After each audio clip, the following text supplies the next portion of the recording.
स्वागत छ सबैलाई फुटबलको समाचारमा।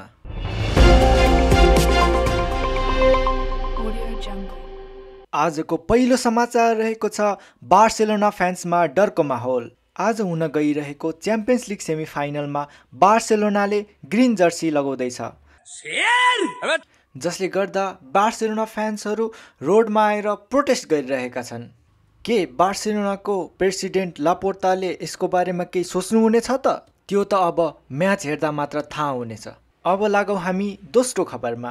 दोस्रो खबर रहेको छ रियल मड्रिडलाई चाहियो नेमार जस्तै खेल्ने प्लेयर। भर्खरै मात्र ट्रेन्टलाई फ्रीमा लगेर लिभरपुल फ्यान्सलाई ठेङ्गा देखाएपछि रियल मड्रिड फेरि अर्को ट्यालेन्ट हन्टमा निक्लेको छ। पापा पेरिजको नजर यङ विङ्गर डेजिरे डुएमाथि पर्दा पिएसजीले उल्टे ठेङ्गा देखाएको सूचना हामी कहाँ आएको छ। अब पापा पेरिजले के गर्नुहुनेछ त्यो हामीले ट्रान्सफर विन्डोमा देख्ने नै छौँ।